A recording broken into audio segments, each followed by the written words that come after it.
Welcome to Jackie's Literary Corner. I am Jackie, and I thought I would real quickly do a tag since we're not leaving for my appointment anytime soon. I thought we were gonna leave now, but my mom is like, we're not gonna, be ready. So I'm gonna do a real quick tag. Plus, this is the tag I'm doing is the rapid fire book tag, so you have to get it done rapid fire. So I figured it would be perfect. And if I have time, I'm going to film another video real quick, but I probably won't, so.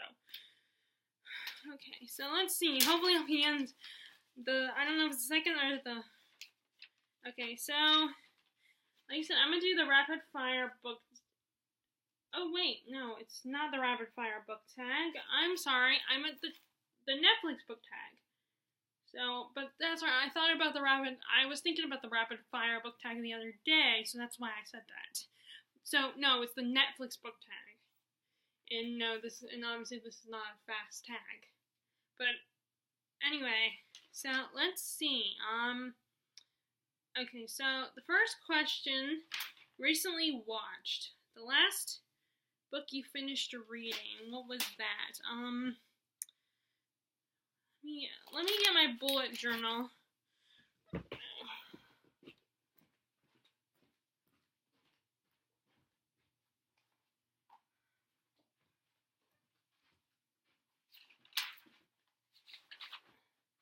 Oh, actually, I guess I could have looked on Goodreads. I'd definitely be able to read that better than,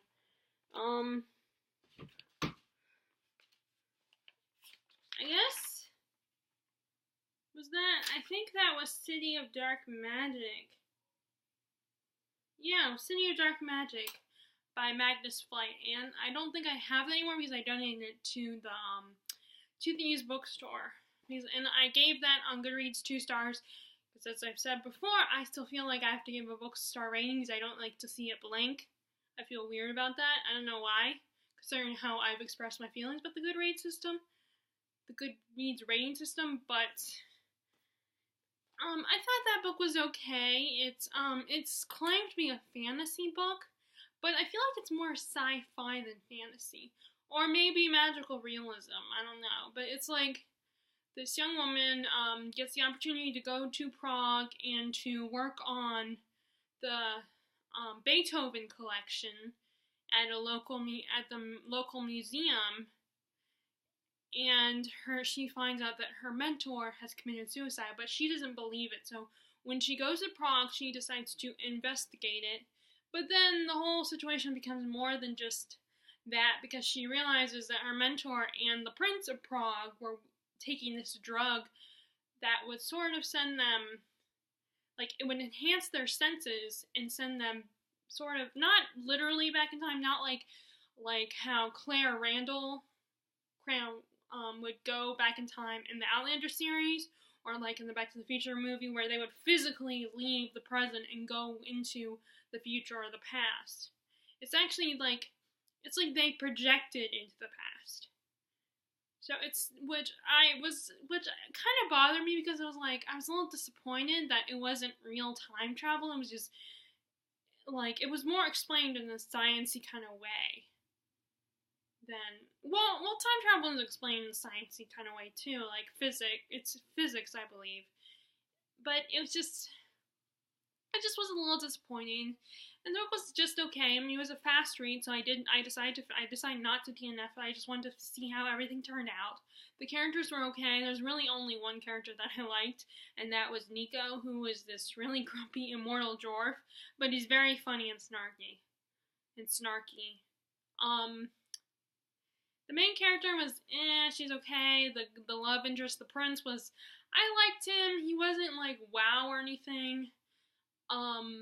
The character that the little girl, the girl that the protagonist is kind of tutors and is friends with and helps, I felt like she was kind of Mary Sue-ish, because it was like, to quote someone on their Goodreads review, it was like they were daring you to not like her. Because, although this might have been a comment someone said in the review for the second book, because there is a sequel,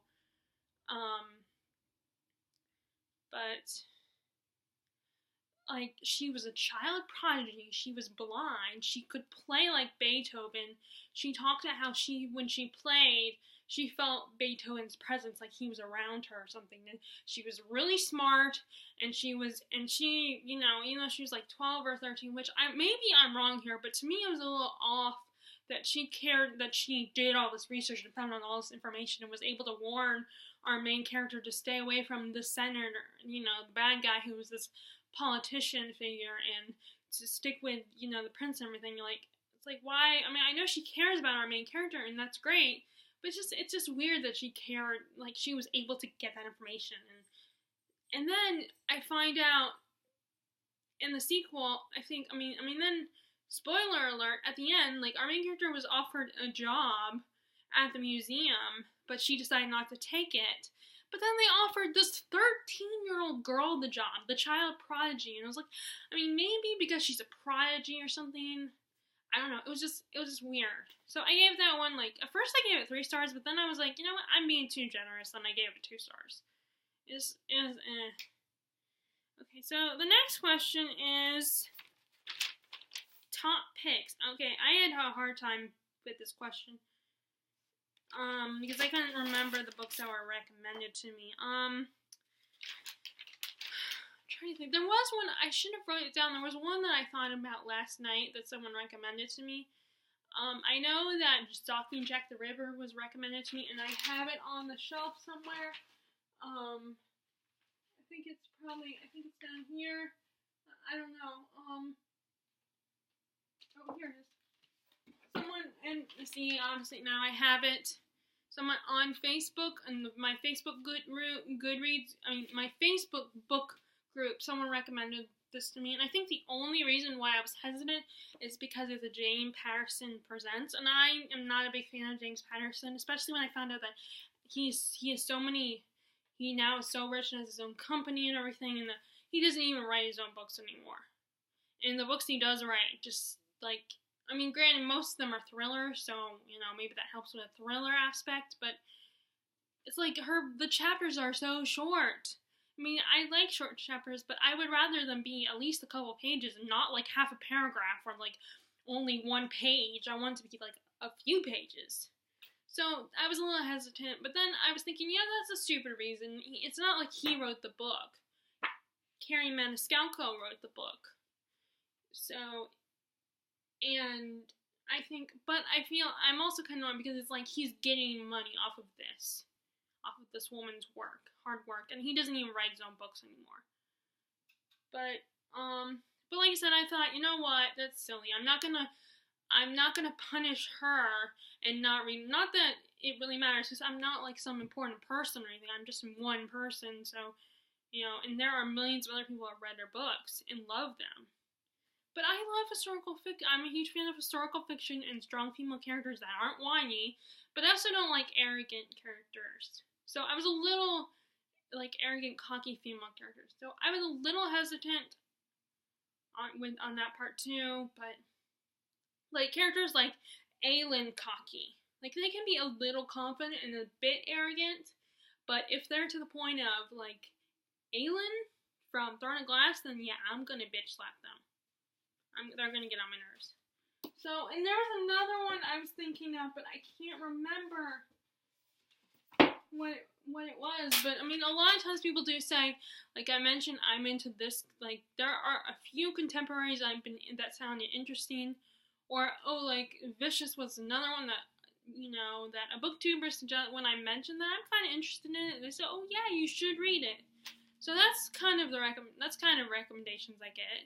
Like when people encourage me to read a book when I mention I'm somewhat interested in them. And before I mentioned Vicious, I was going to say that there are some contemporary books that I mentioned in passing when I hear about them, that my favorite booktubers will talk about them. Like Fangirl, for instance. They'll say, oh yeah, you should read it. You should check it out. And there's another one recently that kind of the character reminded me of myself. I could relate to. Oh, The Kiss Quotient. Because the main character has Asperger's, so I can, even though I'm pretty sure I don't have it. For a while we thought I did, because I do have disabilities, learning disabilities, and mental disabilities. but we don't know exactly what my disabilities are. And for a while, I thought, oh, maybe I have that, because there are some things that are similar. I have similar traits to people with Asperger's, but not enough for me to fully think, okay, I have Asperger's. I keep going back and forth, and maybe if you're going back and forth, maybe that means that you don't have it. The fact that you think you do, but it's just that you think you do, but you're uncertain. So I thought about that, and the booktuber, I think it was Bookables, and I always forget her name. Her real name. Not her channel name, obviously, but Bookables, I think it was her on her channel that I mentioned, oh, that sounds like something I'm kind of interested in. She's like, yeah, you should check it out. So that's the closest recommendations. And like I said, there was another one that was that a friend recommended to me, because of, but I can't remember what book that was. Okay, so question number 3 is that I wrote on this piece of paper my answers, because the paper was just sitting on my desk, and but then I have this notebook. Unfortunately, it's kind of already filled in, so okay, question number 3. Recently added, the last book you bought. Okay, I actually just bought books yesterday, and those are Lady Midnight. I finally bought this book, and I love the spine. This is so awesome. I finally bought this. I still gotta finish reading the Bane Chronicles, and then I want to read Shadowhunter Academy, because they say you can't read Lady Midnight until you read Shadowhunter Academy, because it kind of spoils things a little bit. Or not necessarily spoil things, but there's things in there that would help you with Lady Midnight. But I still gotta finish reading the Bane Chronicles. I don't know. I might donate. I might not. I mean, I did a big unhaul recently where I got rid of I took off Throne of Glass series off my shelf, and I think I'm gonna donate those. And I did a whole video on that, by the way. But yeah, I want to finish this one first. But I got this one. I got I finally jumped on this bandwagon and got this book. And I might end up buying when Terry comes. We'll probably go to Books A Million at some point. So I might end up buying the sequel then. I don't know. But I also want to get some. I'm also gonna have her pick out some graphic novels for me to buy, because I want to get into graphic novels. And then another sci-fi book I bought that I remember hearing about a while back, but I did hear some criticism, and this is no longer as in favor with BookTube. It's not a BookTube darling, and that's Defy the Stars. And I remember being interested in this one because it is about an android and a human falling in love. And I've always been like, two of my favorite male characters are androids. Andrew from Bicentennial Man, played by Robin Williams. May he rest in peace. He's an actor I do get emotional about, the fact that, especially how he died. It is very sad when actors commit suicide. It's very tragic that's how they die.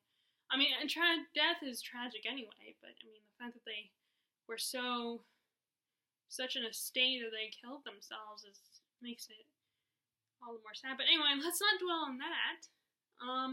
And then the other one is Star Trek Next Generation Data.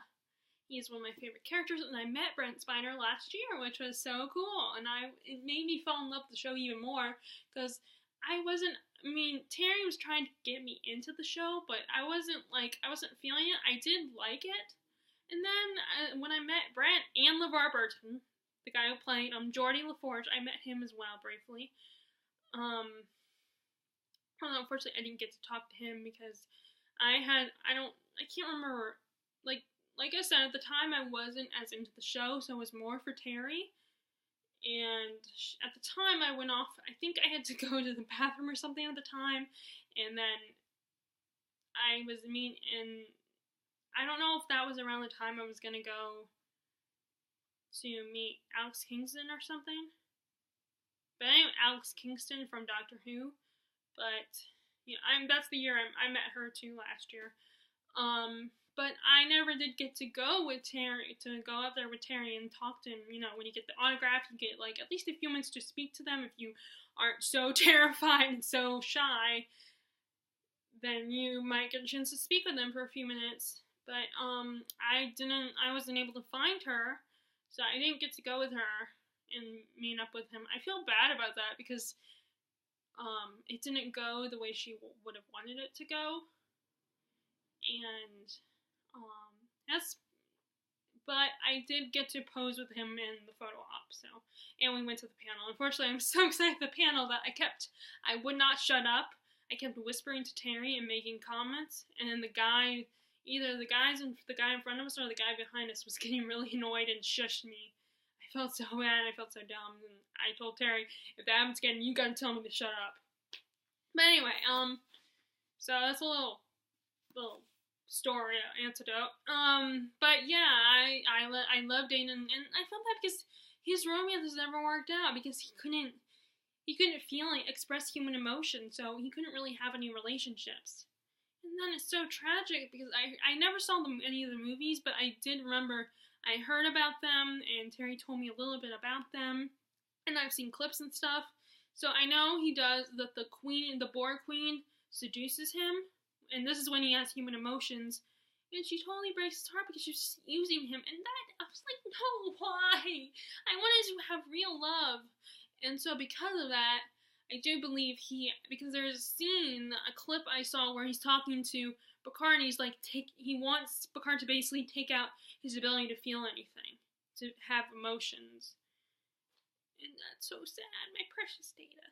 But anyway, but yeah, that's why I was interested in this one, because I love the idea of an android and a human falling in love, and the idea of an android experiencing human emotions and being fascinated and intrigued by humanity.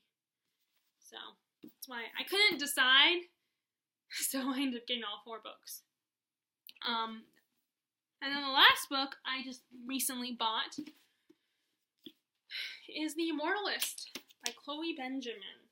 So a lot of my favorite booktubers, a lot of the booktubers that watch like literary, because I have my booktube, the people I'm subscribed to, it's separated by people that are like into, you know, Harry Potter and Cassandra Clare books and Sarah J. Maas books and like the really popular YA books, and then I have those booktubers that, and a lot of them are actually British too, that are into the classics and into the literary fiction. So a lot of them are the ones that half of my subscribed booktubers were the ones who got me interested in this book, The Immortalist, which is basically about these siblings who find out who there's a gypsy that is in their town or whatever, and they find out, they each go to see her and find out when they're gonna die. And then the book is basically tells the story of their lives after that and how that affects the decisions they make. So I cannot wait to read this book, because I love literary fiction as much as I love like fantasy and stuff. Which I hope I'll have time to. Okay, so now I'm done with that question. Okay, so popular on Netflix. Books that everyone knows about. So I have to share 2 books I've read and 2 I have not read. Okay, so the 2 I read are The Name of the Wind. Where's that? Oh, that's up there. The Name of the Wind, which is up there. You can't really see it. I said The Name of the Wind, and 6 by Patrick Rothfuss, and 6 of Crows is all the way up there by Leigh Bardugo. I read both those books. I love both those books. I still have to finish reading Crooked Kingdom. I started it, but then I took a break. I don't know why. I guess it was a mood reading thing. I wasn't in the mood for it, but I did put it. I typed up a document that listed my reads for each season. The next, I don't have the spring one created yet for next spring, but, and I put 6 of Crows for an autumn read, or not Six of Crows, Crooked Kingdom for an autumn read. I should read it sooner, but although I think this month I'm only going to get done with 2 books unless I start reading another book by next week. But I do know that next weekend is going to be, and next week I'm going to, is when SuperCon comes in. Terry's going to be here, and I'm probably not going to read a lot while she's here. Okay, so, and then the 2 I have not read that are popular are The Hate U Give by Angie Thompson. I don't even have that book because I am not a contemporary person. I have read a few here and there, especially last year, but I'm not into, I just don't read a lot of contemporary. I mean, I'm sure it's important, I know it's an important book, and I probably would like it, but, you know, I'm just, like I said, just not a contemporary reader.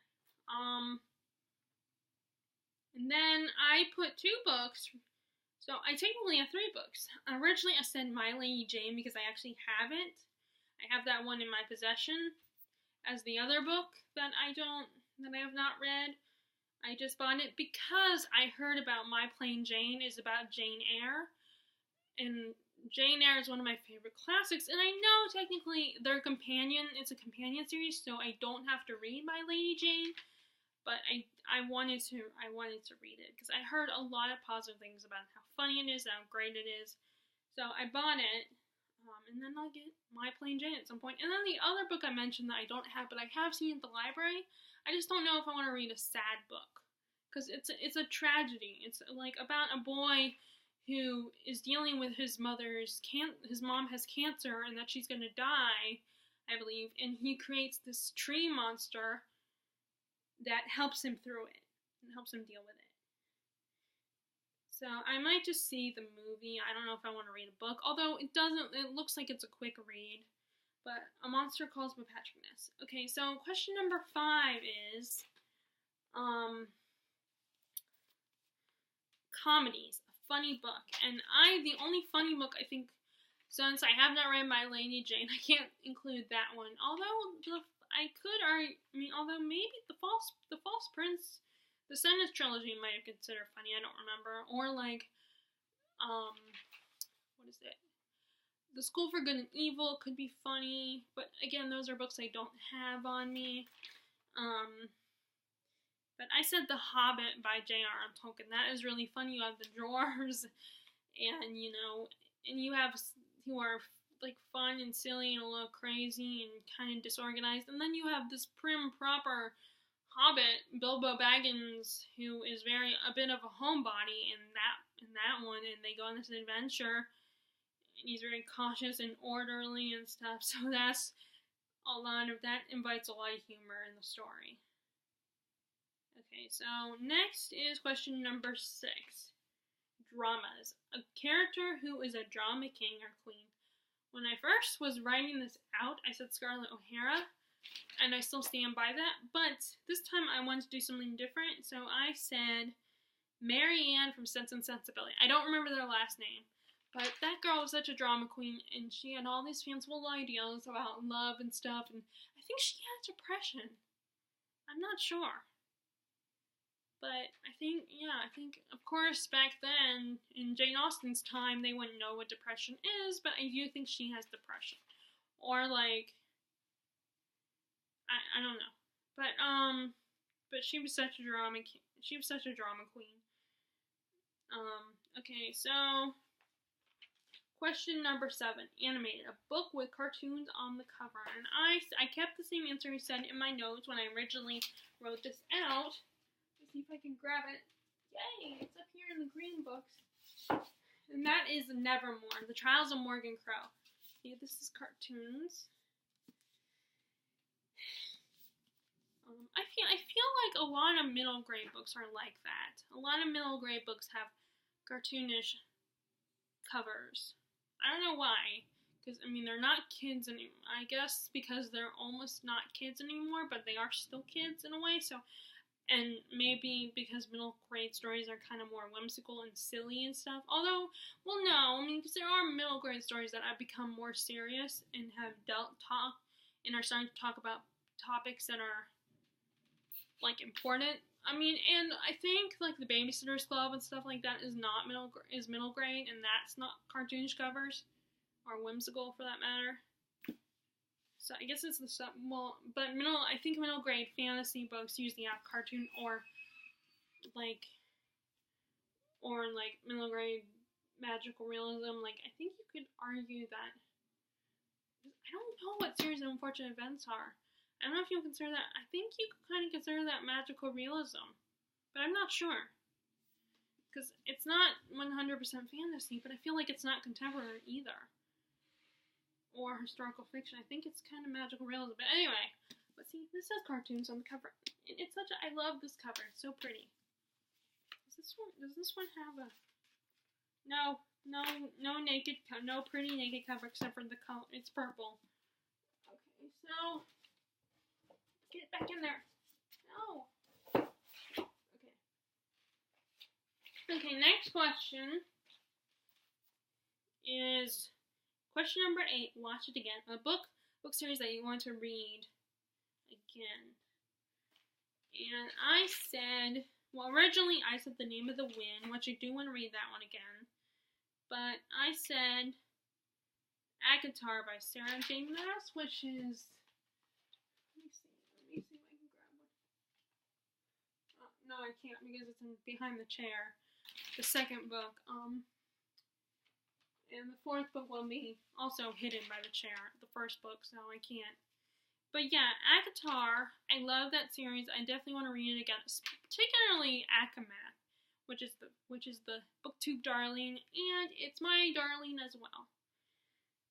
Okay, so question number 9, which is, this is about the documentary. That's a weird word. Documentaries. A non-fiction book that you'd recommend to everyone. Okay, well, originally said Brain on Fire, which I still stand by that. Brain on Fire, My Month of Madness by Susanna Callahan. I don't know how to say her last name, but it's about, and there's now a Netflix original movie, but it's about this woman who loses her, she's perfectly normal life. She has a good relationship with her boyfriend, a great job, she's very smart and stuff, but then all of a sudden she starts to lose her mind. And it's about that month in what happens to her. It's a memoir, so she gets the information from her family and from the doctors. But then I also said, because it's a non-fiction book I read, and so I don't know if this is true or not, but